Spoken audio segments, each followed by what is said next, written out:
এমন সময় খবর পাই কারবালায় হোসেন পাক বিপদগ্রস্ত, কারবালায় হোসেন পাক বিপদগ্রস্ত।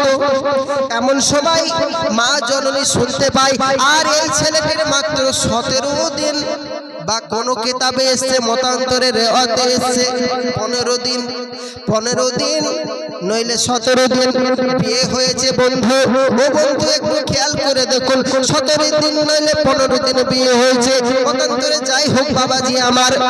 এমন সময় মা জননী সঙ্গে সঙ্গে ছুটে এসে সঙ্গে সঙ্গে বাবাজি বলছেন, ও আমার সোনা মানিয়ে, ও আমার সোনা ছেলে, তুমি একটু বাইরে এসো।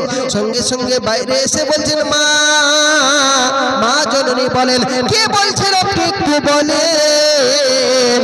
সঙ্গে সঙ্গে মা জননী বলছেন, ও আমার বেটা, ও আমার সোনা মানিক, ও আমার ছেলের একটু খেয়াল করে দেখো, কারবালার ময়দানে আমার হোসেন পাক বিপদগ্রস্ত, আল আওলাদ বিপদগ্রস্ত।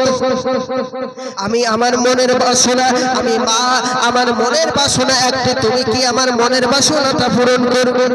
সঙ্গে সঙ্গে বলছেন, হ্যাঁ মা, আমি আপনার মনের আশা পূরণ করব।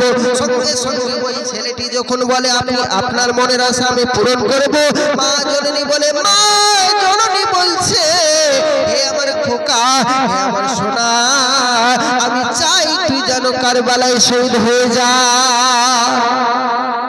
আজ আমার নবী পাক সাল্লাল্লাহু তাআলা আলাইহি ওয়াসাল্লামের নওয়াসা ইমামে হাসান পাক, ইমামে হুসাইন পাক কারবালার ময়দানে বিপদগ্রস্ত।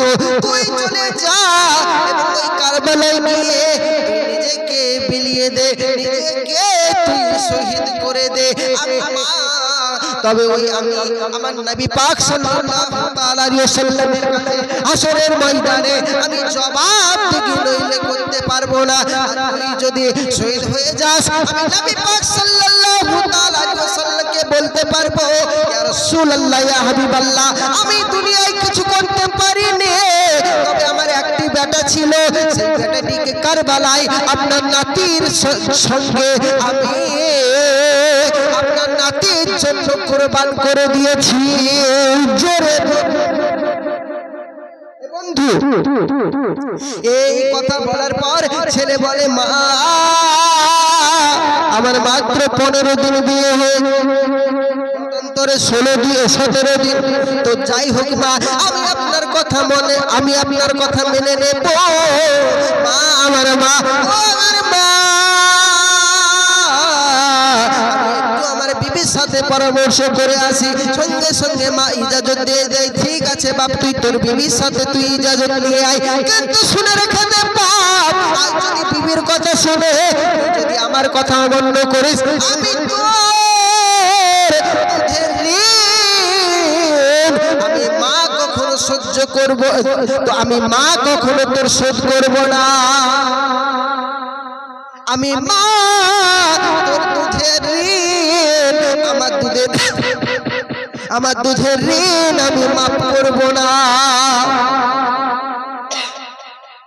মা জননী সঙ্গে সঙ্গে বললেন, আমি আমার দুধের ঋণ আমি তোকে মাফ করব না। যদি তোর বিবির জন্য তুই তোর বিবির কথা শুনে আমার কথা যদি তুই অমান্য করিস। সঙ্গে সঙ্গে ছেলেটি ঘরের ভিতর যায়। ঘরের ভিতরে যাওয়ার পর বিবিকে বলে, বিবি মনে কষ্ট নিও না বেবি, ও আমার সোনা মানিকেরা, একটু খেয়াল করে দেখুন, ও আমার সোনা মানিক, ভালো করে একটু বুঝুন, বেনের ভিতরে একটু ভরে দেন। ও আমার মা জননীরা একটু বেনের ভিতরে ভরে দেন। কিভাবে ভরবেন ও বন্ধু দেখুন, মা জননী কিভাবে চলতে হয় দুনিয়ার পৃথিবীর জমিনে, একটু খেয়াল করে দেখুন। এইদিকে মেয়েটিকে গিয়ে বলে, এই ছেলেটি গিয়ে ঘরের ভিতরে গিয়ে স্ত্রীকে বলে, স্ত্রী ও আমার বিবি, ও আমার শাহজাদা, ও আমার শাহজাদা, একটু খেয়াল করে দেখো শাহজাদা, আমার মা জননী আমার নবী পাক সাল্লাল্লাহু তাআলা আলাইহি ওয়াসাল্লামের আশিক আছে, আমার হুসাইন পাকের আশিক আছে, আমার হুসাইন পাক আমার নবী পাক সাল্লাল্লাহু তাআলা আলাইহি ওয়াসাল্লামের নওয়াসা কারবালার ময়দানে বিপদগ্রস্ত, কারবালার ময়দানে বিপদগ্রস্ত হয়ে আছে। আমি কারবালায় গিয়ে আমি সেখানে শহীদ হয়ে যাব, আমার মায়ের মনের আশাটা পূরণ করব। হে বিবি তুমি আমাকে একটু ইজাজত দাও, হে বিবি তুমি আমাকে ইজাজত দাও। সঙ্গে সঙ্গে বিবি কি উত্তর দেয় দেখো। আর আমাদের ঘরের বিবি হলে বলতেন না আমি আপনাকে ইজাজত দিতে পারবো না, মাত্র 15 দিন হয়েছে বিয়ে, আপনাকে আমি যদি ইজাজত দিই আমি সারা জীবন আটকুড়ে হয়ে থাকবো, সারা জীবন আমি। কিন্তু মেয়েদের এখন আবার সিস্টেম বেরিয়েছে। যাই হোক, এখন মেয়েদের নিয়ম আছে, কিন্তু বন্ধু যদি কোনো পুরুষের সমস্যা থাকে মেয়েরাও বিয়ে করতে পারে, মেয়েরাও বিয়ে করতে পারে, পারে না এমন কিছু নয়, পারে। তো এখনকার জমিনে মা ও বোনেরা হলে বলতো কি বলতো, একটাই কথা বলতো, সেটা হলো যে তুমি যাচ্ছ যাও, আমি চললাম আমার মায়ের বাড়ি, আমি চললাম আমার বাপের বাড়ি, দরকার হলে বিড়ি বেঁধে খাবো, তবুও তোমার কাছে আমি সংসার করবো না, তোমার বাড়িতে আমি থাকবো না, দরকার হলে আমাকে বিড়ি বেঁধে খেতে হোক, আমি কাজ করে খাবো, পরের বাড়িতে কাজ করে খাবো, তবু আমি তোমার ঘরে থাকবো না, দরকার নেই এমন স্বামী। সঙ্গে সঙ্গে মা জননীকে ফোন করে বলে দেয় এমনও স্ত্রী আছে রে ভাই। একটু খেয়াল করে দেখুন, নিজের কাম ভাবকে নিজের নফসকে দমন করে দিলেন ওই জায়গায় স্ত্রী। সঙ্গে সঙ্গে স্ত্রী উত্তর দেয় এ আমার স্বামী, ও আমার পরাণের স্বামী, স্বামী গো আমার পরাণের স্বামী। একটু খেয়াল করে দেখুন, আপনার মায়ের হুকুম আপনি হুকুমাত পালন করুন, আপনার মা যেটা বলেছে আপনি সেটা শুনুন, কারণ আমি স্বামী, আমি স্ত্রী, কিন্তু আপনাকে আমি ইজাজত তখনই দিতে পারি, আপনাকে আমি ইজাজত দেব, তবে আমার একটা শর্ত আছে, সেই শর্ত যদি আপনি মানেন আমি মা, আমি বিবি, আপনাকে আমি ইজাজত দিব, কারবালায় যাওয়ার জন্য আপনাকে আমি ইজাজত দেব, কিন্তু আমার শর্তটা কিভাবে মানতে হবে। সঙ্গে সঙ্গে স্বামী বলছে ও আমার শাহজাদা তুমি একটু বলে দাও কিভাবে তোমার শর্ত মানতে হবে। স্ত্রী বলছে আমি শুনেছি যারা শাহজাদি, যারা শহীদের স্ত্রী, যারা শহীদের স্ত্রী, যারা শহীদের স্ত্রী হবে, তারা যারা শহীদ হয় তারা জান্নাতে যায়। আমি এটা লোকের মুখে শুনেছি, এটা কি অবশ্যই ঠিক? আপনি একটু বলুন। সঙ্গে বলছে অবশ্যই বিবি তুমি ঠিক কথা বলেছো, যারা শহীদ হয় তারা অবশ্যই সঙ্গে সঙ্গে আল্লাহ দিদার পায় এবং তারা সরাসরি জান্নাতি, তাদের জন্য কোনো হিসাব থাকে না, তাদের জন্য কোনো ফুলসিরাত থাকে না, তাদের জন্য কোনো মিজান থাকে না, তাদের জন্য কোনো হাসদ থাকে না, তাদের জন্য কোনো নেকির পাল্লা থাকে না, তারা ডাইরেক্ট জান্নাতে যাবে। যারা শহীদ হয়ে গেল জোরে বল। বিবি শুনেছে যারা শহীদ হয়ে যায় তারা জান্নাতে যায়। তো আমি বিবি আমার মনের বাসনা যে আপনি শহীদ হয়ে জান্নাতে যাবেন, কিন্তু ওই জান্নাতে যাওয়ার সময় আমিও ইন্তেকাল করব, আপনিও ইন্তেকাল করবেন, কিন্তু ওই জান্নাতে যাওয়ার সময় আমি বিবিকে সঙ্গে করে যদি আপনি না নিয়ে যান আমি আপনাকে ইজাজত দেব না। কেমন স্ত্রী দেখুন, কেমন ভালোবাসা বন্ধু। স্ত্রী আখিরাতের উপর ভালোবাসা, দুনিয়ার ভালোবাসার দরকার নেই, আখিরাতের ভালোবাসা স্ত্রীর। স্ত্রী বলছে স্বামী আপনি আমাকে শুধু একটুখানি এই আশাটা ভরসাটা দেন, কথা দেন আমাকে যে আপনাকে আমি ইজাজত দেব, কিন্তু জান্নাতে যে আপনি যাবেন ওই জান্নাতে যাওয়ার সময় আমি বিবিকে সঙ্গে ছাড়া জান্নাতে যাবেন না। সঙ্গে সঙ্গে ইজাজত, সঙ্গে সঙ্গে স্বামী সঙ্গে সঙ্গে বলে হে বিবি, হে আমার শাহজাদি, আমি তোমার ইজাজত দিয়ে আমি তোমার কথা মেনে নিলাম, তোমাকে আমি জান্নাতের টিকিট দিয়ে দিলাম। জোরে বল, জান্নাতের গ্যারান্টি দিয়ে দিলাম আমি বিবি। এবারে লাফাতে লেগেছে আর স্বামীকে বলছে স্বামী আপনি যখন বলেছেন যে আমাকে জান্নাতে নিয়ে যাবেন, কিন্তু বন্ধু একটু খেয়াল করে দেখুন, আপনি যখন আমাকে বলেছেন যে জান্নাতে নিয়ে যাবেন, কিন্তু জান্নাতে কিভাবে নিয়ে যাবেন? তার একটাই কারণ, তার একটাই মান, তার একটাই শান। জান্নাতে নিয়ে যাবার একটা নিয়ম আছে বন্ধু, যে আপনি আমাকে যখন হুকুমাত দিয়েছেন ঠিক আছে, কিন্তু এই হুকুমাতটা যেন সত্যি হয়। আপনি যে আমাকে বলেছেন যে জান্নাতে যাবেন, এটা যেন সত্যি হয়। সেটার জন্য আপনি হযরত ইমাম হাসান পাক, ইমাম হুসাইন পাকের সামনে গিয়ে আপনাকে হুসাইন পাকের সঙ্গে গিয়ে সামনে গিয়ে তাকে সাক্ষী রেখে জান্নাতে নিয়ে যেতে হবে। এই সাক্ষীটা ইমাম হুসাইন পাকের সামনে আপনাকে দিতে হবে। জোরে বলুন। ইমামে হুসাইন পাক আলাইহিসসালামের সামনে গিয়ে বলছেন যে আমি বিবি, আমাকে জান্নাতে যে নিয়ে যাবে তার ইজাজতটা, তার সাক্ষীটা যেন কে থাকবে? আপনি যে আমাকে জান্নাতে নিয়ে যাবেন তার সাক্ষী নাই, আপনি শুধু বললেন মুখে, হয়ে গেল তা নয়, সাক্ষী লাগবে। সাক্ষীটা কে? হুসাইন পাক। এটা কি খারাপ? আমাদের মতন মিথ্যা সাক্ষী, যেদিকে টাকা পাবো, যেদিকে নোট পাবো সেদিকে চলে যাবে। আমাদের মতন মিথ্যা সাক্ষী নয়। কে? নবী নওয়াসা, জান্নাতের সর্দার, প্রত্যেকটা যুবকের মধ্যে সর্দার হুসাইন পাক আলাইহিস সালাম তাকে সাক্ষী রাখছে। হে বন্ধু, একটু খেয়াল করে দেখুন, মা জননী সঙ্গে সঙ্গে মা জননী বললেন ঠিক আছে বাপ।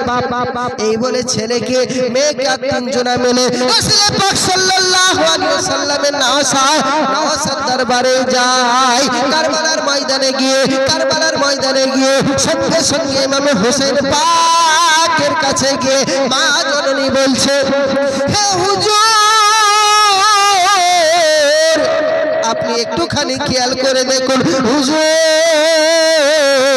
আমার ছেলেকে নিয়ে এসেছি জান্নাতে, আমার ছেলেকে নিয়ে এসেছি আমার কারবালায় শহীদ হওয়ার জন্য। আপনার নানাজিকে আমি খুব ভালোবাসতাম এবং আপনাকে আমি খুব ভালোবাসতাম। আপনি তো আমার পেয়ারা, আপনার নানার আমি উম্মত এবং আপনার নানাকে আমি জানের থেকে ভালোবাসি। আমার একটা জানের ভিতর ভয় হয়, আপনি হুসাইন পাক আজ কারবালার ময়দানে, আজ আপনি বিপদগ্রস্ত অবস্থায়, আর এই বিপদগ্রস্ত অবস্থায় আমি মা একটু যদি আপনাকে সাহায্য না করতে পারি, ওই হাসরের ময়দানে কি বলে জবাব দেব তার কোনো ঠিক ঠিকানা নেই। সেই জন্য আমি এসেছি আমার ছেলেকে নিয়ে কুরবান করতে। জোরে কুরবানি করতে নিয়ে এসেছি, আমি মা জননী আপনার কাছে নিয়ে এসেছি কুরবানি করার জন্য।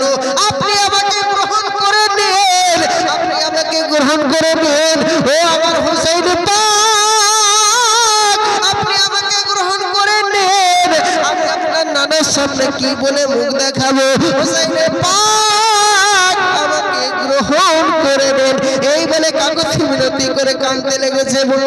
একটু খেয়াল করে যখন কান্নাকাটি করে রে বন্ধু, এমন সময় হুসাইন পাক বললে ঠিক আছে মা, আমি তোমার কথা গ্রহণ করে নিলাম।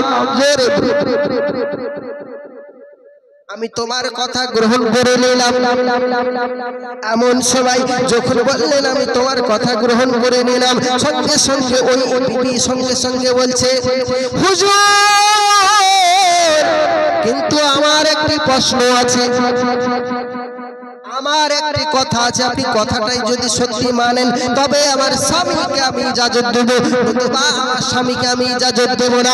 সঙ্গে সঙ্গে বলছে হুসাইন পাক, সঙ্গে সঙ্গে বলছে বলো বোন, ও আমার বোন।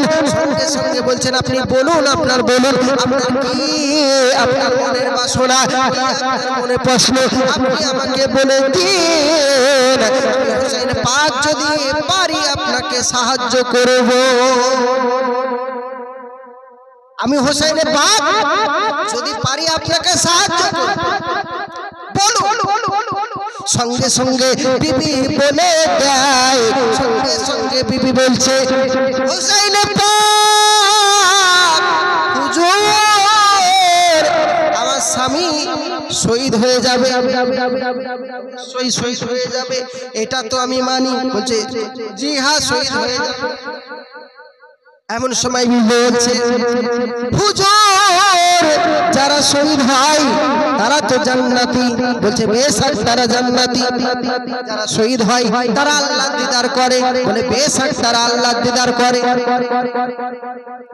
তো আমি হুসাইনে পাক, আমি বিবি, আমি জানি আমার স্বামী শহীদ হয়ে গেলে জান্নাতে যাবে, কিন্তু আমি বিবিকে যদি সঙ্গে করে জান্নাতে না নিয়ে যাই, আমি বিবি আমার স্বামীকে আমি ইজাজত দেব না। আপনি যদি গ্রহণ করেন আমার কথা, তাহলে আমি আমার স্বামীকে ইজাজত দেব। আপনি শুধু সাক্ষী থাকবেন যে আমার স্বামী আমাকে এই কথা বলেছে। এই কথা বলে নাই, সঙ্গে সঙ্গে হুসাইন পাক সাল্লাল্লাহু সঙ্গে সঙ্গে হুসাইন পাক বলছেন জি আমি তোমার কথা মেনে নিলাম, তোমার স্বামী তোমাকে জান্নাতে নিয়ে যাবে। আমি হুসাইন পাক তোমায় গ্যারান্টি দিলাম। বলুন আমি হুসাইন পাক গ্যারান্টি দিলাম তোমার স্বামীর সাথে তুমি জান্নাতে যাবে। বন্ধু বোঝাতে চাই আমি, দেখুন কারবালার ময়দানে কত বিপদগ্রস্ত তারা। বন্ধু খেয়াল করে দেখুন কার আপনি দুশমনি করছেন, কার? যে নবীর আওলাদ যে নবীর আওলাদ নেই পাক সাল্লাল্লাহু তাআলা আলাইহি ওয়াসাল্লামের দ্বীনকে বাঁচানোর জন্য, নানা দ্বীনকে বাঁচানোর জন্য শহীদ হয়ে গেলেন কারবালা। তার বিরুদ্ধে কথা বলতেছ। কেউ আবার এমন লোক আছে হযরত আলী, আলী আবার বলে না, এই দুশমনী লোকদের কাছ থেকে দূরে থাকবে। তুমি আলীকে চেনো না, দিন পেলে কোথা থেকে? হুসাইন পাককে চেনো না, দিন পেলে কোথা থেকে?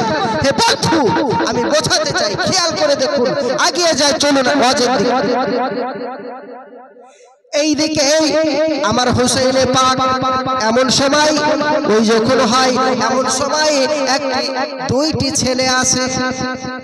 দুইটি ছেলে আসার পর বিবি জয়নাব দুইটি ছেলেকে নিয়ে আসে। দুইটি ছেলেকে নিয়ে আসার পর সঙ্গে সঙ্গে বলছেন, কি বলছেন? দুইটি ছেলেকে নিয়ে আসে এবং দুইটি ছেলেকে নিয়ে আসার পর বিবি জয়নাব বলছেন, কি বলছেন? বলছেন আউনে মুহাম্মদকে, হে ভাই আউনে মুহাম্মদকে তুমি, আমরা আউনে মুহাম্মদকে তুমি আপনার কারবালায় গ্রহণ করে না, কারবালায় গ্রহণ করে না আমরা আউনে মুহাম্মদকে। একজনের নাম আউন, তো সঙ্গে সঙ্গে বিবি জয়নাব সঙ্গে সঙ্গে বলছেন, কি বলছেন? হে ভাই আপনি আমার দুই নাসাকে, আমার দুই ছেলেকে আপনি কবুল করে নেন, কোমর বাঁধ পরিয়ে দেন, মাথায় পাগড়ি পরিয়ে দেন, কারবালায় শহীদ হওয়ার জন্য। হে বন্ধু একটু খেয়াল করে দেখুন, মাত্র 7 বছর বয়স, আর হলো 10 বছর বয়স, এই বয়সে তাদেরকে কারবালায় শহীদ হতে হচ্ছে। ভাই সঙ্গে সঙ্গে উত্তর দেয়, বিবিরে সঙ্গে সঙ্গে উত্তর দেয়, কোন ও আমার বোন রে, কিভাবে তোকে সাহায্য করব, কিভাবে তোর কথা মানবো? যে আমার ভাগনা দুটো, তারা এসেছিল দুটো খাবো বলে, ভালো মন্দ কিছু খাবো বলে, কত খেলতে ছিল, তারা কত খুশিতে ছিল, দুটো ভালো মন্দ খাবো বলে তারা এসেছিল। আজ তাদেরকে কারবালায় শহীদ হতে হবে, আমি নিজের ভাগনাকে এভাবে শহীদ করব। সঙ্গে সঙ্গে বোন বলে ভাই ও আমার ভাই আপনি কি চান না যে আমার ছেলে দুটো জান্নাতে যাক? সঙ্গে সঙ্গে হোসেন পাক বলছেন জি বোন আমি চাই যে তোমার দুটো ছেলে জান্নাতে যাক, কিন্তু আমি ভাই কিভাবে তোমাকে আমি সাহায্য করব, কিভাবে তোমার আমি আমার দুই ভাগনাকে কবরগল পরিয়ে দেব, কিভাবে মাথায় পাগড়ি পরিয়ে দেব, আর কিভাবে কারবালায় পাঠাবো, এটা বলছে। দেখুন বিবি জৈনব আরজ করে ইমাম হোসেন পাকের তারে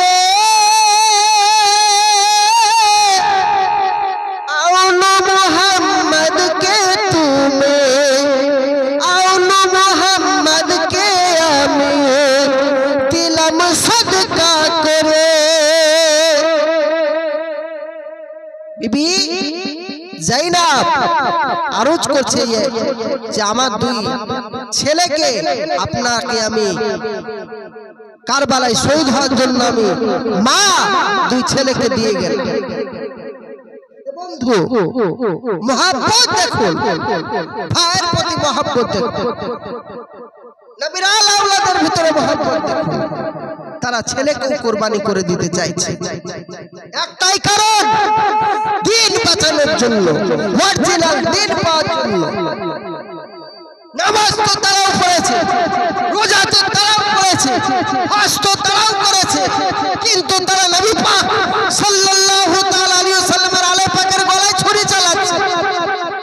আলী আসকার মাত্র 6 মাস বয়স, যে আলী আসকারের 6 মাস বয়স, এই বয়সে হযরত আলী আসকারের মা ভাইয়ের কাছে এসে বলছে ভাই একটুখানি আমার সন্তানকে পানি খাও, জিভ বেরিয়ে গেছে, আর 3 দিন আমরা পিপাসিত, 3 দিন পিপাসিত, এই 3 দিন পিপাসিতই আমি মা থাকতে পারি না, মুখের জিভ দুধ বুকের দুগ্ধ শুকিয়ে গেছে বন্ধু, মুখ দিয়ে কোনো কথা সরে না, চোখ দিয়েও পানি ভরে না, এত কান্না হয় চোখ দিয়ে পানি আসে না, শুকিয়ে গেছে ক্ষুধার্ত অবস্থায়। ভাইয়ের কাছে এসে আরজ করে ভাই আপনার কাছে একটাই আরজ করি, আপনি আমার এই আলী আসকারকে পানি পান করিয়ে নিয়ে আসুন। ভাই তারা হয়তো তারা আমার এই শিশু বাচ্চাটার উপর রহম করবে, তাদেরও তো ঘরে ছোট বাচ্চা রয়েছে, তারা হয়তো রহম করবে, আপনি একটু যান। কিন্তু হোসেন পাক সঙ্গে সঙ্গে বলছেন বোন তোর ছেলে আর হয়তো ফিরে আসবে না, তোর ছেলে আর হয়তো ফিরে আসবে না, তারা হলো জালিম, তাদের কোনো মায়া দেয় নেই। বোন তুমি যখন শুনছো না ঠিক আছে তোমার ছেলেকে দাও, ছেলেকে নিয়ে পানি পান করাতে যাচ্ছে, এমন সময় বন্ধু একজন দেখতে পাই এইভাবে হোসেন পাক একটা ছোট্ট বাচ্চাকে নিয়ে যায়, একজন লোক, একজন তাদের দুশমন আমার হোসেন পাককে দেখে সঙ্গে সঙ্গে দূর থেকে ছুরি তীর চালায়, আলী আসকারের গায়ে ঢুকে যায়, আলী আসকারের গায়ে ঢুকে যায়। তার আগে হোসেন পাক বলছে হে আজিব, হে শিমার, তুই শুনে রেখে দে, আজ যদি তুই আমার এই কচি বাচ্চাটাকে একটুখানি পানি খেতে দিস, জিভটা পেরিয়ে গেছে, একটু যদি পানি খেতে দিস, আমি ওয়াদা করছি সেই কারবালায় আমি তোদের সামনে ওয়াদা করছি হাসরের ময়দানে তোদেরকে হাউজে কাউসারের পানি পান করিয়ে দেব। একটু করে বদলা একটু আমার, কিন্তু জালিম তারা আবার হোসেন পাকের কথা তারা মানেনি, তারা হুসাইন পাকের কথা মানেনি,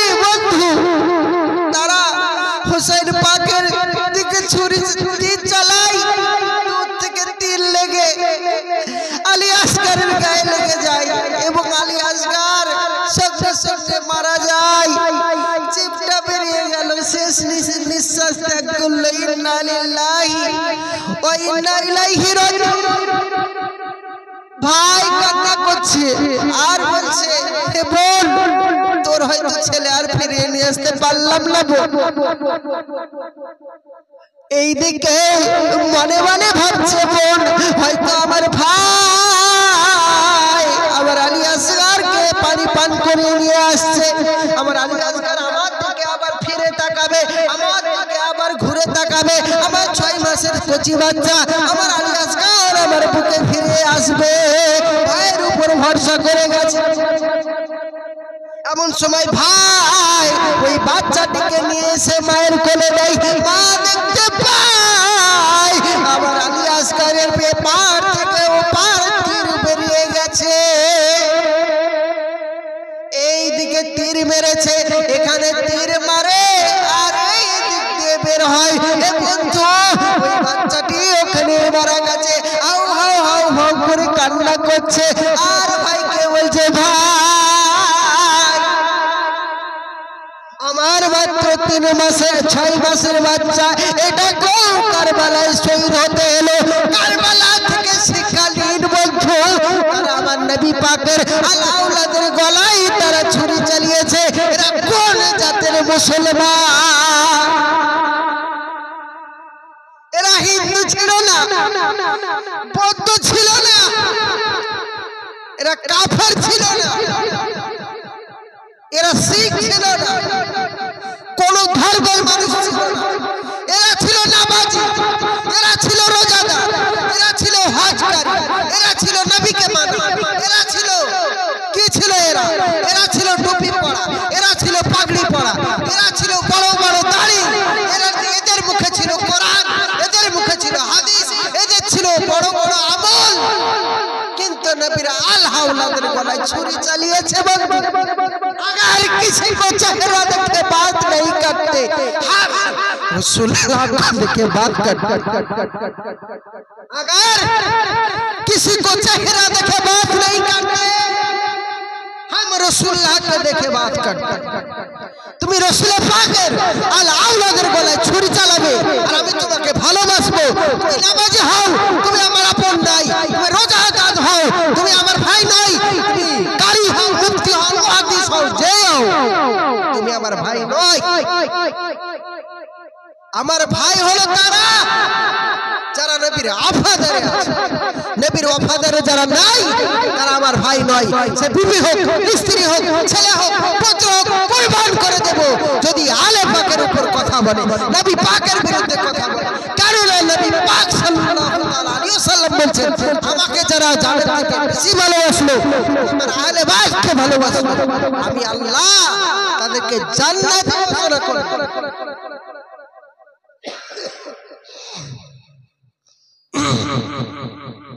আলে পাকের গলায় ছুরি চালাবে।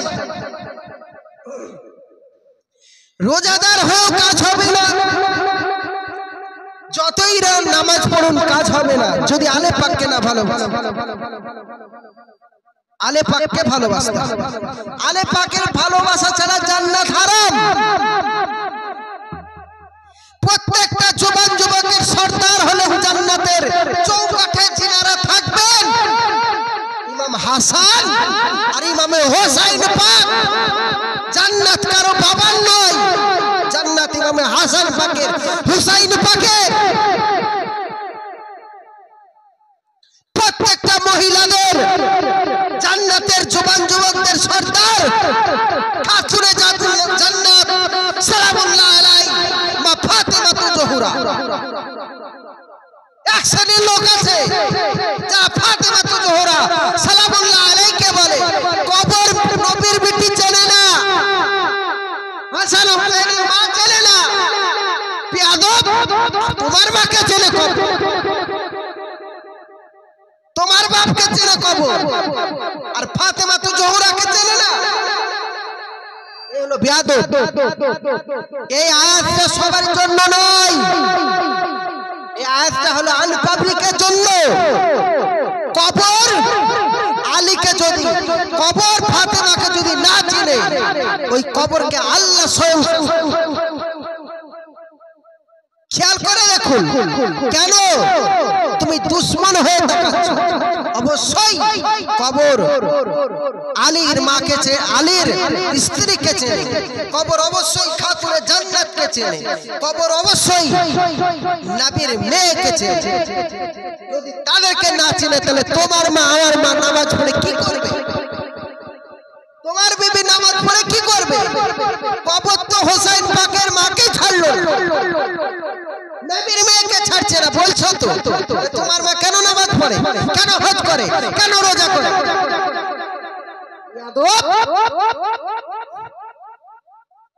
বন্ধু, এ ফাতেমা তো জোহরা সালামুল্লাহ, একটু খেয়াল করে দেখুন। এইদিকে একদিন আমার ফাতেমা তো জোহরা কেমন, একটু খেয়াল করে দেখুন। আমার ফাতেমা তো জোহরা কেমন দেখুন। ও আমার মা, ও আমার খালারা একটু খেয়াল করে দেখুন। ফাতেমা তো জোহরা কেমন মেয়ে ছিল দেখুন, কেমন নারী ছিল দেখুন। নারী গুলো শেষ কি করে হলো দেখুন, খেয়াল করে দেখুন। একদিন আমার নবী পাক সাল্লাল্লাহু তাআলা আলাইহি ওয়াসাল্লামকে কোন সাহাবায়ে কিরাম মসজিদ নববীতে দেখতে পাই না। একদিন দেখতে পাই না, দুই দিন দেখতে পাই না, তিন দিন দেখতে পাই না, এইভাবে 7 দিন নবী পাক সাল্লাল্লাহু তাআলা আলাইহি ওয়াসাল্লামকে মসজিদ নববীতে দেখতে পাই না। সাহাবায়ে কিরাম খুঁজতে লেগেছে আমার নবী কোথায়। বাড়িতে গিয়ে বলছে আসসালাতু ওয়াসসালামু আলাইকা ইয়া রাসূলুল্লাহ, হুজুর আপনি বাড়িতে আছেন? বাড়ি থেকে একটা আওয়াজ আছে হুজুর বাড়িতে নেই। এইবারে সাহাবায়ে কিরাম ঘুরতে লেগেছে আমার নবী কোথায় গেছে। একদিন, দুদিন, তিন দিন, 4 দিন, 5 দিন, 6 দিন, 7 দিন, আজ 7টা দিন আমার নবী আজ আমার মসজিদে নববীতে আসে না। কি কেন আসে না, কি জন্য আসে না? সবাই তালাশ করো। আমার নবী পাক সাল্লাল্লাহু আলাইহি ওয়াসাল্লামকে সমস্ত সাহাবায়ে কিরাম খোঁজাখুঁজি করে এবং আবু হুরায়রা রাদিয়াল্লাহু তাআলা আনহু সমস্ত সাহাবায়ে কিরাম খোঁজাখুঁজি করে। খোঁজাখুঁজি করার পর সন্দেহ হয়ে যায়, কিন্তু কোথাও নবী পাক সাল্লাল্লাহু তাআলা আলাইহি ওয়াসাল্লামকে খুঁজে পেলেন না। এমন সময় একটি রাখালকে দেখতে পাই। সাহাবায়ে কিরাম জিজ্ঞেস করলেন, ও রাখাল, ও ভাই, ও ভাই, আমাদের নবী সাল্লাল্লাহু তাআলা আলাইহি ওয়াসাল্লামকে কি আপনারা দেখেছেন? আমাদের নবীকে কি আপনি দেখেছেন? সঙ্গে সঙ্গে রাখাল বলে, ভাই আমি তো আপনার নবীকে চিনি না, আমি তো আপনার নবীকে চিনি না, আপনার নবীকে আমি দেখিনি, কিন্তু আমি একটা কথা বলতে পারি। ওই যে পাহাড় দেখতে পাচ্ছেন, পাহাড়ের দিকে আমার এই বকরিগুলো ঘাস খাওয়া দাওয়া করছিল। আর 7টা দিন যাব আমাদের এই বকরিগুলো কোন রকম ঘাসও খায় না, মাথাও নিচু করে না। এই 7টা দিন খালি উপরের দিকে চেয়েছে, ওই পাহাড়ের দিকে চেয়েছে। প্রত্যেকটা বকরিগুলো চোখের পানি ঝরায়। আমি কিন্তু বুঝি না কেন চোখের পানি ঝরায়। সঙ্গে সঙ্গে সাহাবায়ে কিরাম বুঝতে আর দেরি রইল না। নিশ্চিত আমার নবীর কারণে, আমার নবীর প্রেমে এই ছাগলের বকরিগুলো কান্নাকাটি করে। সাহাবায়ে কিরাম সঙ্গে সঙ্গে ওই পাহাড়ের উপর চলে যায়। পাহাড়ের উপর যাওয়ার পর একটা আওয়াজ ভেসে আসে কুয়া থেকে। সে আওয়াজটা কি? সে আওয়াজটা হলো, আয় আল্লাহ, আমার উম্মতকে আপনি বাঁচান, আমার উম্মতকে বাঁচান। আয় আল্লাহ, আমার উম্মতের কি হবে? আয় আল্লাহ, আমার উম্মতের কি হবে? আপনি উম্মতি বলে কান্নাকাটি করে। সেজদা মাথায়, সেজদা অবস্থায় আল্লাহ পাকের কাছে কান্নাকাটি করছে। এই পাক সাল্লাল্লাহু তাআলা আলাইহি ওয়াসাল্লাম 7 দিন যাবত ওই পাহাড়ের উপর খাওয়া দাওয়া ছেড়ে দিয়ে, ঘুম আরাম ত্যাগ করে দিয়ে ওই পাহাড়ের উপর গিয়ে কান্নাকাটি করছে। কান্নাকাটি করার পর শুধু একটাই কথা বলছে, আল্লাহ, আমার উম্মতের কি হবে? আবু হুরায়রা রাদিয়াল্লাহু তাআলা বলছেন, ইয়া রাসূলুল্লাহ, ইয়া হাবিবাল্লাহ, মাথা তুলুন। সমস্ত সাহাবায়ে কেরাম সবাই একবার একবার করে বললেন, ইয়া রাসূলুল্লাহ, ইয়া হাবিবাল্লাহ, হুজুর আপনি মাথা তুলুন। কিন্তু কোনো মতে আমার নবী পাক সাল্লাল্লাহু তাআলা আলাইহি ওয়াসাল্লামের মাথা তোলা গেল না। সিজদা থেকে আমার নবী মাথা তুললেন না, সিজদা থেকে আমার নবী মাথা তুললেন না। এমন সময় সমস্ত সাহাবায়ে কেরাম চিন্তা ভাবনা রাখলেন যে আমার নবী পাক সাল্লাল্লাহু তাআলা আলাইহি ওয়াসাল্লাম মাথা তুলতে পারে তার দুটি কারণে। নবী পাক সাল্লাল্লাহু তাআলা আলাইহি ওয়াসাল্লাম পৃথিবীর জমিনে দুইটি নারীর জন্য উঠে দাঁড়াতে, দুটি নারীর জন্য আমার নবী পাক সাল্লাল্লাহু তাআলা আলাইহি ওয়াসাল্লাম উঠে দাঁড়াতেন।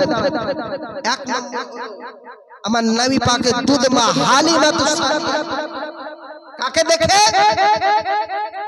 হযরতে হালিমাতুস সাদিয়াকে দেখে। দুই নম্বর খাতুনে জান্নাত মা ফাতেমাতুজ জোহরাকে দেখে।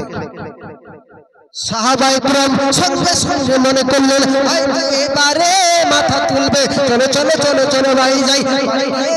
আমার নবী পাক সাল্লাল্লাহু তাআলা আলাইহি ওয়াসাল্লামের কন্যা ফাতেমাতুজ জোহরাকে বললেন, হুজুর ফাতেমাতুজ জোহরাকে বললেন, মা ফাতেমা তুমি চলে যাও, আমাদের হুজুর এখনো উঠেনি, মাথা তোলেনি। এই ফাতেমাতুজ জোহরাকে খবর দেওয়া হয়। ফাতেমাতুজ জোহরা ছুটে ছুটে ছুটে ছুটে গিয়ে পাহাড়ের উপর উঠে, সেই পাহাড়ে গিয়ে সঙ্গে সঙ্গে আব্বাজিকে বলছে, আব্বাজি আপনি মাথা তুলুন। রাসূল পাক মাথা কোনো মতে তুললেন না। আমার নবী ফাতেমাতুজ জোহরা এলে উঠে দাঁড়াতেন, আর হালিমাতুস সাদিয়া এলে উঠে দাঁড়াতেন। আদব।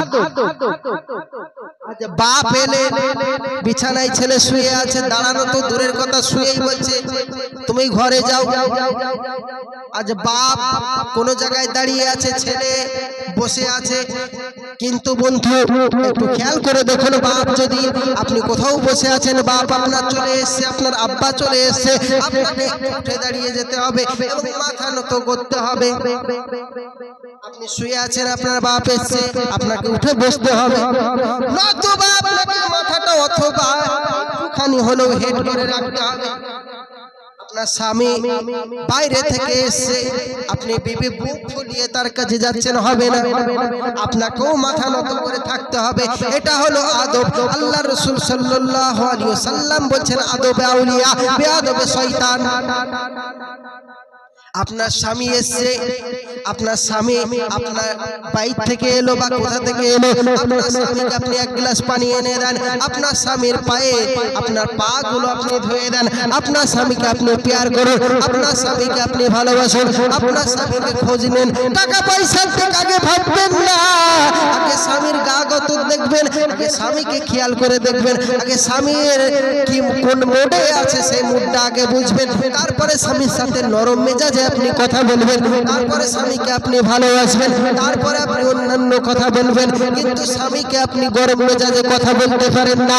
আল্লাহ রাসূল সাল্লাল্লাহু আলাইহি ওয়াসাল্লাম বলছেন, কোন নারী যদি তার স্বামীকে একটুখানি গরম মেজাজে কথা বলে, 1 ইঞ্চি পরিমাণ একটা চুলের সরু, একটা চুল যেমন সরু, এই সরুর অবস্থায় এই এতটুক পর্যন্ত যদি কোন স্বামীর সঙ্গে কোন স্ত্রী উঁচু গলায় কথা বলে ফেলে, আল্লাহ রাসূল সাল্লাল্লাহু আলাইহি ওয়াসাল্লাম বলছে একবার উঁচু গলায় কথা বলার জন্য ৭০,০০০ বছর জাহান্নামে পড়তে হবে।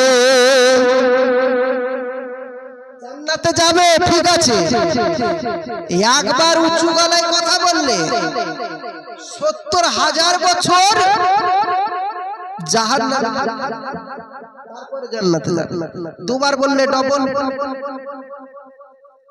তো যাই হোক বন্ধু, বাপ মাকে একটু ভালোবাসতে হবে, আদব করতে হবে বন্ধু। আমার রাসূল পাক সাল্লাল্লাহু তাআলা আলাইহি ওয়াসাল্লাম একদিন হাদিস পাকের ভিতরে জানিয়ে দেয়, একটা হাদিস বলছি, একটা হাদিস বলছি শুনুন। রাসূল পাক সাল্লাল্লাহু তাআলা আলাইহি ওয়াসাল্লাম একদিন বলছেন সাহাবায়ে কেরামের সামনে নাক মাটিতে ঢুকে যায়, নাক মাটিতে ঢুকে যায়, আল্লাহ নাক মাটিতে ঢুকে যায়। সাহাবায়ে কেরাম জিজ্ঞাসা করছে, ইয়া রাসূলুল্লাহ, ইয়া হাবিবাল্লাহ, কার নাক মাটিতে ঢুকে যাক বলছে? বলছে সাহাবায়ে কেরাম, তোরা বুঝো নাই? বলছে না। বলছে দুনিয়ায় মা বাপ থাকতে যারা জান্নাত কামাইতে পারলো না তাদের নাক মাটিতে ঢুকে যায়। দুনিয়ায় মা বাপ থাকতেও জান্নাত কামাইতে পারলো না, এর থেকে অধমার কেউ নেই। আল্লাহ রাসূল সাল্লাল্লাহু আলাইহি ওয়াসাল্লাম বলছেন, কেউ যদি নরম মেজাজে আপন মায়ের দিকে নরম মেজাজে একবার তাকায়, আল্লাহ বলছে কবুল হজের সমান নেকি, হজ কবুল হজ তার নামায়ে আমলে লেখা হয়। যদি দুইবার বলছে বাপের দিকে যদি বলছে বাপের দিকে তাকায়, যদি একবার তাকাই কবুল হজ তার নামায়ে আমলে লেখা হয়।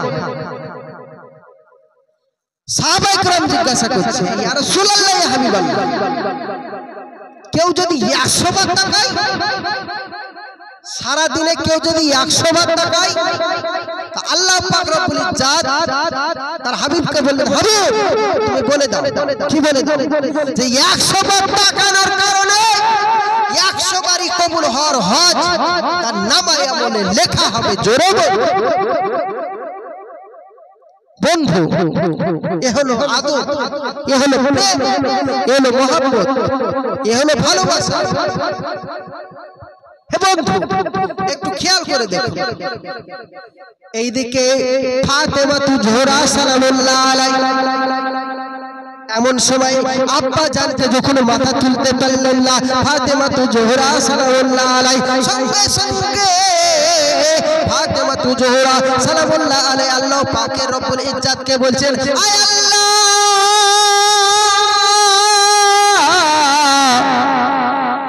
ফাতেমা মাথার জিন্দেগির ছোঁয়া কেউ দেখেনি।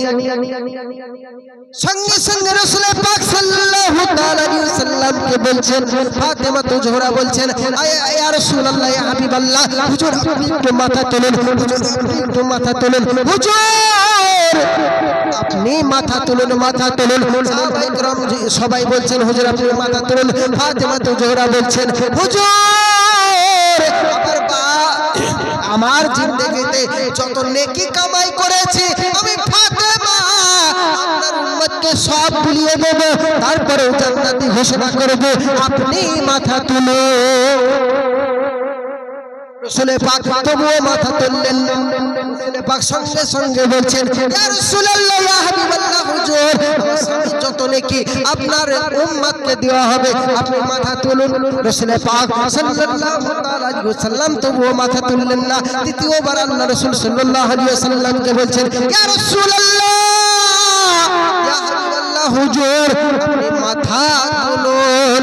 আমার হুসাইন পাক, আমার হাসান পাকের গলা, আমার হুসাইন পাক এবং হাসান পাকের যত নেকি আছে এবং আমার হাসান পাকের সেই 20 মাখানো জামাটা এবং আমার হুসাইন পাকের সেই রক্তাক্ত জামাটা আমি আপনার উম্মতের জন্য দিয়ে দেব, আল্লাহর আপনার উম্মতের জন্য দিয়ে দেব, আপনি মাথা তুলুন। ফাতেমাতু জোহরা সালামুল্লাহ আলাইহা এইভাবে যখন বলছে, রাসূল পাক সাল্লাল্লাহু তাআলা আলাইহি ওয়াসাল্লাম মাথা তুলছেন না। এমন সময় ফাতেমাতু জোহরা সালামুল্লাহ আলাইহা সঙ্গে সঙ্গে বলছেন, আয় আল্লাহ, আয় আল্লাহ পাক, আল্লাহ তাআলা ফাতেমা জোহরা সালামুল্লাহ আলাইহির জিন্দেগিতে চুল মোবারক কেউ দেখেন, চুল মোবারক কেউ দেখেনি। আমি ফাতেমার চুল মোবারক জিন্দেগিতে কেউ দেখেনি। আজ আমি ফাতেমাতু জোহরা নিজের মেকআপটাকে আমি তুলে দিচ্ছি এবং আমার এই চুলের যত বদৌলতে যত নেকি হবে, এই নেকি এগুলো আল্লাহ রাসূল সাল্লাল্লাহু আলাইহি ওয়াসাল্লাম আমার আব্বা জানের উম্মতকে আপনি দিয়ে দেন। এই বলে মাথা চুলকে কেসকে যেই খুলতে যাবে, যেই দেখাতে যাবে, সঙ্গে সঙ্গে জিবরিল আমিন সঙ্গে সঙ্গে বলছেন, সঙ্গে সঙ্গে জিবরিল আমিন বলছেন, সঙ্গে সঙ্গে আল্লাহ পাক জিবরিল আমিনকে বলছেন, জিবরিল আমিন যাও যাও যাও যাও যাও দুনিয়া চলে যাও। আমার ফাতেমা তো জোহরা সালামুল্লাহ আলাইহির চুল মোবারক জিন্দেগিতে কেউ কখনো দেখেনি। আমার ফাতেমা তো জোহরা চুল মোবারক যেন কেউ না দেখতে পাই। চুল মোবারক দেখানোর আগে তুমি ইত্তেনাকে গিয়ে আপনি চুল মোবারক এই খবরটা দিয়ে দাও, একটা খবর দিয়ে দাও। কি খবর দিয়ে দাও? আল্লাহ রাসূল সাল্লাল্লাহু আলাইহি ওয়াসাল্লামকে গিয়ে বলো, ইয়া রাসূলুল্লাহ ইয়া হাবিবাল্লাহ হুজুর পাক আপনার সমস্ত উম্মতকে বিনা হিসাবে জান্নাতি ঘোষণা করলেন। জোরে বলো। সঙ্গে সঙ্গে জিবরিল আমিন বলছে, সঙ্গে সঙ্গে এসে জিবরিল আমিন আল্লাহ রাসূল সাল্লাল্লাহু আলাইহি ওয়াসাল্লামকে সঙ্গে সঙ্গে বলছেন, ইয়া রাসূলুল্লাহ ইয়া হাবিবাল্লাহ হুজুর আল্লাহ পাক আল্লাহ তাআলা বলছেন যে আপনার উম্মতের যত উম্মত আছে আপনার এই উম্মতের সমস্ত গুনাহকে আল্লাহ এখন maaf করে দিল। জোরে বলুন। সমস্ত গুনাহ maaf করে দিল কে? ফাতেমা জোহরা। ফাতেমাকে তুমি চেনো না? চেনে না? বিয়াদব শয়তান। চেনে না? হে বন্ধু দেখো, ফাতেমা জোহরা সালামুল্লাহ আলাইহি অনেক ঘটনা। এই ফাতেমা জোহরা কোন ফাতেমা জোহরা? এই ফাতেমা জোহরা জান্নাতের রমণীদের সর্দার। এই ফাতেমা জোহরা নবী পাক সাল্লাল্লাহু আলাইহি ওয়াসাল্লামের কন্যা ফাতেমা জোহরা। যাই হোক বন্ধু, একদিন আমার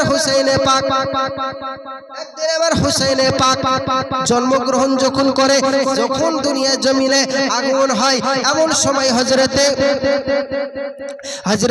ইমামে হাসান পাক, হযরতে ইমাম হুসাইন যখন জন্মগ্রহণ করে, আল্লাহ পাক রব্বুল ইজ্জাত তখন কি করছেন দেখুন। ইমামে হুসাইন পাক দুনিয়া জমিনে আগমন করলেন, এমন সময় মা ফাতেমা জোহরা বলছেন, আমি আমার ছেলের নাম দেব। আমার রাসূল পাক সঙ্গে সঙ্গে বলছেন, আমি আমার ছেলের নাম দেব। হযরতে আলী বলছেন, না আমি আমার ছেলের নাম দেব। এই বলে সবাই চিল্লাচিল্লি করতে লেগেছে। এমন সময় আল্লাহ পাক রব্বুল ইজ্জাত বলছেন, আল্লাহ পাক রব্বুল ইজ্জাত বলছেন, ইয়া রাসূলুল্লাহ ইয়া হাবিবাল্লাহ বলে সাহাবায়ে কিরামকে বলে দিলেন, হে সাহাবা।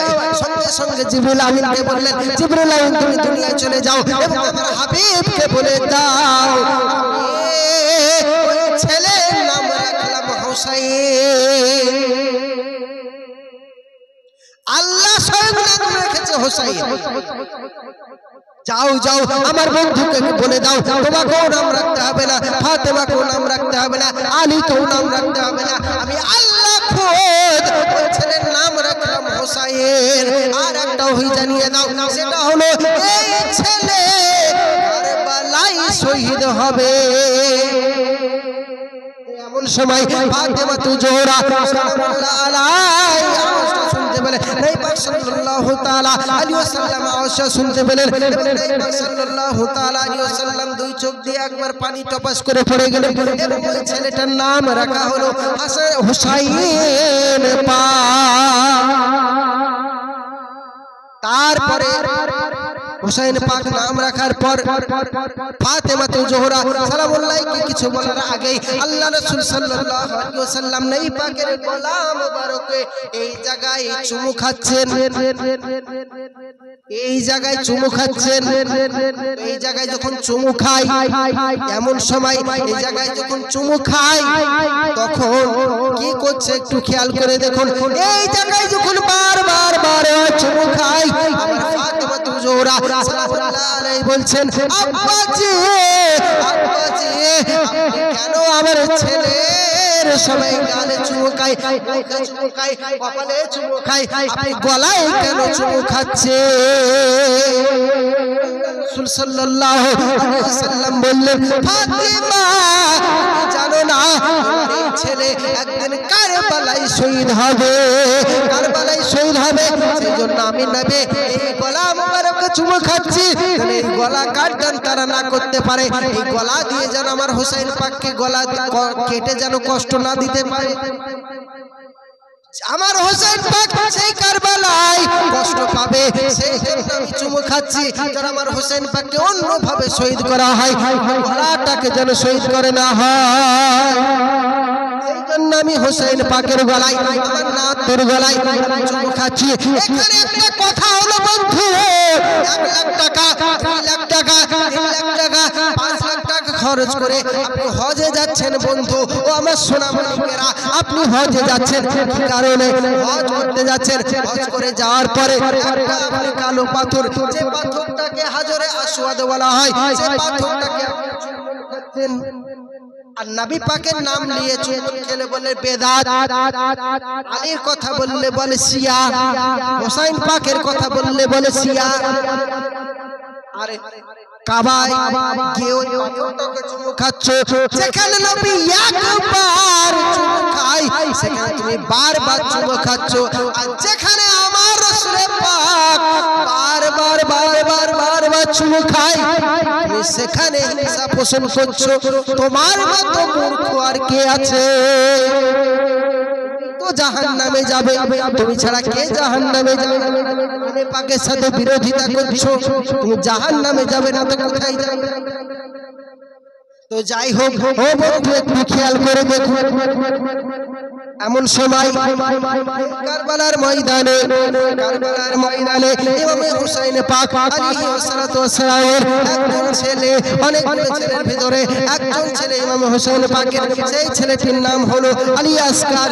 আলী আসকার সঙ্গে সঙ্গে আলী আসকার বলছে, আব্বাজি, ও আমার আব্বাজি, আপনি আমাকে ইজাজত দেন, আমি যেন কারবালায় শহীদ হয়ে যাব, আপনি ইজাজত দেন, আমি আপনার কাছে ইজাজত চাইছি বলে কান্নাকাটি করছে হোসেন পাকের কাছে, কান্নাকাটি করছে আলী আকবার, কান্নাকাটি করে বাবারে কান্নাকাটি, খুব কান্নাকাটি করছে। এমন সময় খুব কান্নাকাটি করা দেখে আমার হোসেন পাক সঙ্গে সঙ্গে বলছে, বাপ তোমাকে কিভাবে ইজাজত দেব, বাপ তোমাকে কিভাবে ইজাজত দেব, তোমরা তো ভালো মনে এসেছিলে, আজ তোমাদেরকে শহীদ হতে হচ্ছে, বাপ আমি বাপ হয়ে তোমাকে কিভাবে সেই কারবালায় যাওয়ার জন্য, শহীদ হওয়ার জন্য তোমাকে আমি সাজিয়ে দেব। যাই হোক ঠিক আছে, তুমি তোমার ফুফু আম্মার কাছে যাও, তুমি তোমার ফুফু আম্মার কাছে যাও, তোমার ফুফু আম্মার কাছে গিয়ে তুমি সাজগুজ করে নাও। সঙ্গে সঙ্গে বাপের অর্ডার পেয়ে, হোসেন পাকের অর্ডার পেয়ে আলী আকবার আলাইহিস সালাতু ওয়াস সালাম, হযরত আলী আকবার সঙ্গে সঙ্গে চলে যায় ফুফু আম্মার কাছে। ফুফু আম্মার কাছে যাওয়ার পর ফুফু আম্মা বলে, আমাকে একটু আপনি সাজিয়ে দেন, আমি কারবালায় যাব, শহীদ হতে যাব, আমি আপনার কাছে আরজ করছি, আমাকে আপনি সাজিয়ে দেন, মাথায় পাগড়ি পরিয়ে দেন, কোমরে কোমর বাঁধিয়ে দেন, আমি ওই কারবালায় যাব। ফুফু আম্মা কান্নাকাটি করে, আর একটা কথা বলে, কি কথা বলে? ফুফু আম্মা বলছে, হে আলী আকবার, আমি কান্নাকাটি করি এই জন্য জামান নবী পাক সাল্লাল্লাহু তাআলা আলাইহি ওয়াসাল্লাম সমস্ত সাহাবায়ে কেরাম খুব কান্নাকাটি করেছিলেন, কিন্তু প্রত্যেকটা সাহাবায়ে কেরাম নবী পাক সাল্লাল্লাহু আলাইহি ওয়াসাল্লাম দুনিয়া ত্যাগ করার পর সবাই এই দুই ভাইকে দাঁড় করাতেন, ইমামে হাসান পাক, ইমামে হোসেন পাক, তোমার আব্বা হুজুরকে এবং তোমার চাচাকে দুইজনাকে একসাথে করতেন, এবং সাহাবায়ে কেরাম তোমার আব্বা জানদেরকে দেখতেন, আর সাহাবায়ে কেরাম নবীকে দেখা হয়ে যেত। জোরে তো তোমার আব্বারা ছিল প্রত্যেক ছবি। আজ আমি তোমার ফুফু আম্মা বলি, আর আমার নবী আমার নবীর তুমি হলে প্রতিচ্ছবি। এই প্রতিচ্ছবিকে কিভাবে আমরা কারবালায় শহীদ হতে দেব? তোমাকে ধরে মানুষ করেছি, তুমি হলে আমার নানার প্রতিচ্ছবি। তোমাকে আমি কি করে আমি ওই কারবালায় নিয়ে যাব? কি করে তোমাকে সাহায্য করব? তুমি তো আমার নানার প্রতিচ্ছবি। যাও যাও যাও যাও, ঠিক আছে। সাজিয়ে দিয়েছে। সাজিয়ে দেবার পর হোসেন পাকের কাছে আসছে। ইমামে হোসেন পাকের কাছে আসার পর ইমামে হোসেন পাক বলছে, হে আলী আকবার, হে আলী আকবার, তুমি তো আমার নানা হুজুরের প্রতিচ্ছবি, একদম টু কপি রসুলে পাক, কপি জেরক্স আমার রসুলে পাক। দ্বিতীয় রসুলে পাক সেটা হলো Ali Akbar, same to same xerox copy আমার নবী পাক। তো আলী আকবার ওর ভিতরে আর নবীকে দেখতে পেতাম, আর আজ আমার কারবালায় শহীদ হয়ে যাবে, আমি কি নিয়ে বেঁচে থাকবো? যাই হোক বাপ, যাই হোক বাপ, আমি তোকে একটা অনুরোধ করি, ওই যে তুই কারবালায় যাবি, ওই যে তুই কারবালায় যাবি, কারবালায় যাওয়ার পরে তোর যখন শহীদ হয়ে যাবে, গলাটা কাটা যখন কাটা হবে, এই কাটার সময় গলাটায় যখন আঘাত লেগে যাবে, এমন সময় তুই আমাকে আওয়াজ দিস, আমি আমার নানার প্রতিচ্ছবিটাকে মাটিতে ফেলতে দেব না। জোরে বলুন, আমার এই অনুরোধটা রাখিস বাপ, আমার এই অনুরোধটা রাখিস। এই বলে হযরত আলী আকবরকে বললেন, ঠিক আছে বাপ যাও। এই বলে আলী আকবরকে পাঠিয়ে দেয়। আলী আকবর চলে যায় কারবালার ময়দানে, চলে যায় কারবালার ময়দানে গিয়ে আলী আকবর সঙ্গে সঙ্গে দেখে সমস্ত ওদের দলবলেরা বলছে, কে বলছে? ইয়াজিদ বলছে, সিমার বলছে, একটা বাচ্চা ছেলে, আমরা কেন এর সাথে খেলবো? আমরা এর সাথে কেন লড়াই করব? আরো কিছু তাদের পান্ডা গুন্ডা বড় জ্ঞানে গুণে তারা তিন বাব্বারটা এসছে, তারা বলছে এই বাচ্চার সাথে আমরা লড়বো না। কিন্তু এদিকে বলছে, কি বলছে যে বাচ্চা এসছে, ঠিক আছে বাচ্চার সাথে লড়তে হবে, নইলে আমরা হেরে যাব। তো কারবালার ময়দানে ওই বাচ্চাটাকে লড়ার জন্য ওই তিন বাব্বাটা এসছে, ওই ইয়াজিদের দল দুশমনের দল, তিনজনের ভিতরে একজন তার একটা ছোট বাচ্চাকে, তারও একটা ছোট ছেলেকে পাঠিয়ে দেয়, বলে যা বাপ ওই আলী আকবরকে তুই কতল করে দে, যেই এসেছে। তো আমাদের মুসলমানদের একটাই আকীদা যে এরা আগে আঘাত করে না। হোসেন পাকের আকীদা, হোসেন পাকের আওলাদের আকীদা, এক কথায় আহলুস সুন্নাত ওয়াল জামাতের আকীদা, এরা আগে কোনোদিন আঘাত করে না, আগে কোনোদিন আঘাত করে না, আঘাত করার পর তাকে কুচি কুচি করে, আঘাত আগে কেউ করবে না।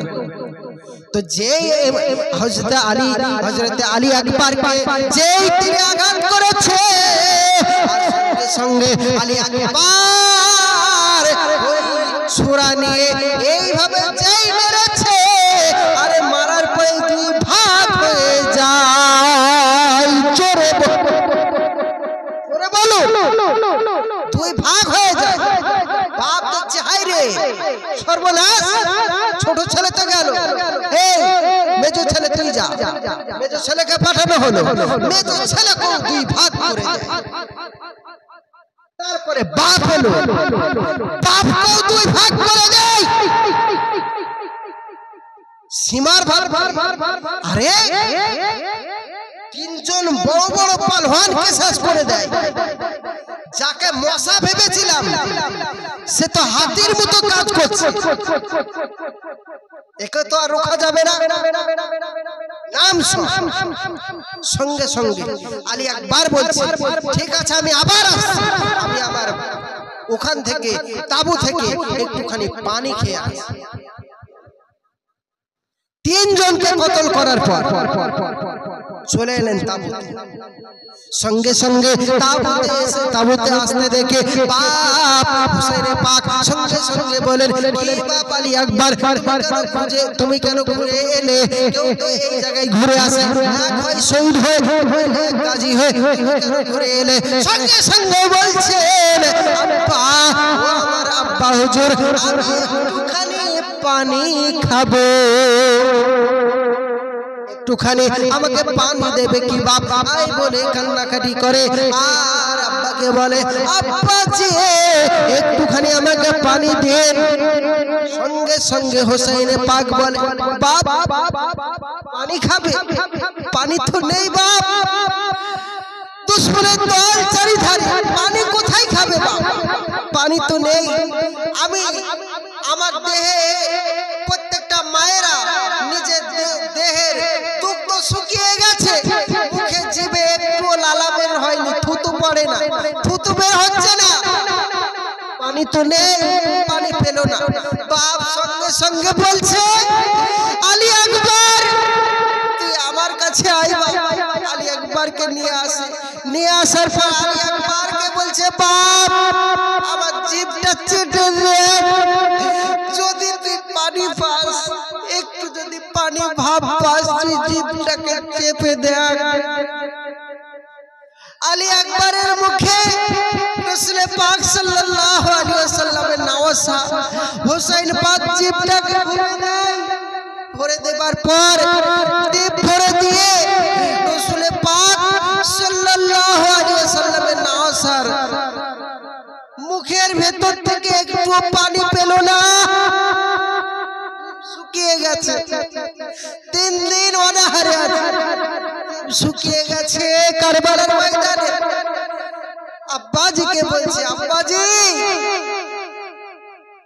যদি আমাকে আপনি একটু পানি দিতেন না, আমি আলী আকবর বলছি, ওই কারবালায় যত মানুষ আছে সবকে ধুলো উড়া করিয়ে দিতাম। বলুন, সবকে ধুলো উড়া করিয়ে দিতাম। কার ছেলে? আলীর ছেলে হোসেন পাক, আর হযরতে হোসেন পাকের ছেলে আলী আকবর, 2 কপি জেরক্স মুস্তাফা। তিনি বলছেন মাত্র বয়স তার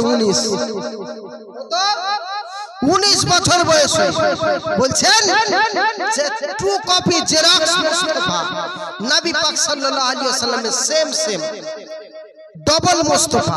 তাই ইমামে হোসেন পাক 2 কপি জেরক্স মুস্তাফা বলে ডাকতেন। এই মুস্তাফাকে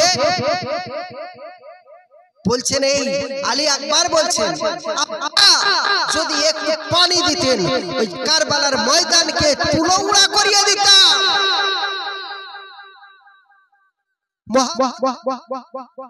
ভালোবাসা দেখুন বন্ধু, এ হচ্ছে হোসেন পাকের আওলাদদের কথা, হাসান পাকের আওলাদদের কথা। যারা হোসেন পাকের আওলাদ, হাসান পাকের আওলাদকে ছুরি চালায় এবং তার পেছনে দায়িত্ব করে নামাজ পড়া হারাম, তার রোজা পালন দেখে খুশি হওয়া হারাম। আপনি আলে পাকের পাগলের গলায় ছুরি চালাচ্ছেন, আলে পাকের গলায় ছুরি চালাচ্ছেন, আপনি জান্নাতে যাবেন। চলুন কি বলছেন দেখা যাক। কাদে জৈনাব,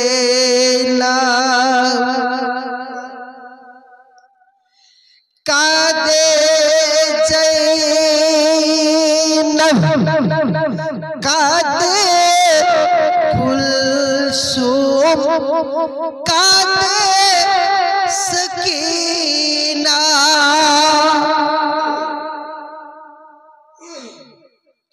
কাদে জৈনাব, কাদে কুলসুম, কাদে সকিনা,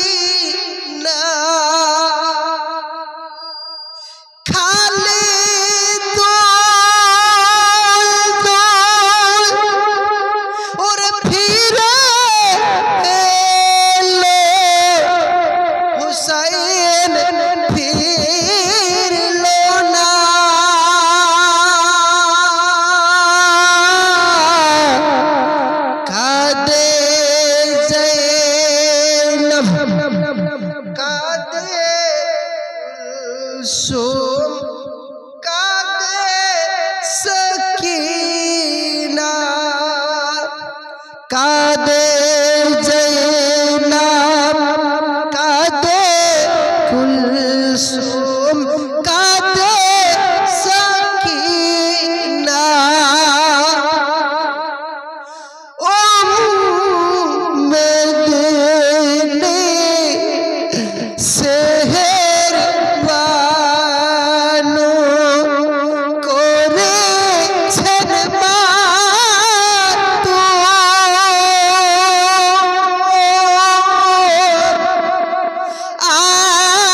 আমি বলতে চাই যাদের ছোট বাচ্চা মারা যায় তারা জানে এর ব্যথা আর বেদনা কতটা। এই ছোট বাচ্চা যাদের মারা গেছে তারা বলতে পারবে এর বেদনা। আলী আসগরের সেম বেদনা হয়।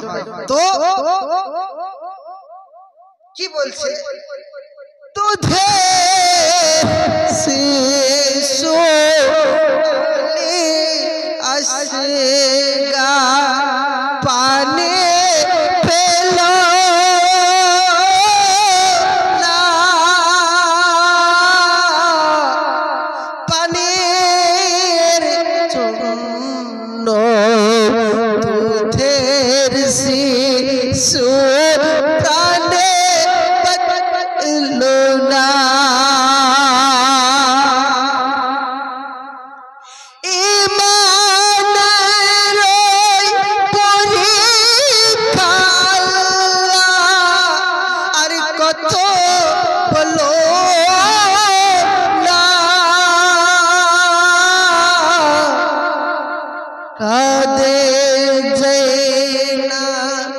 কাঁদে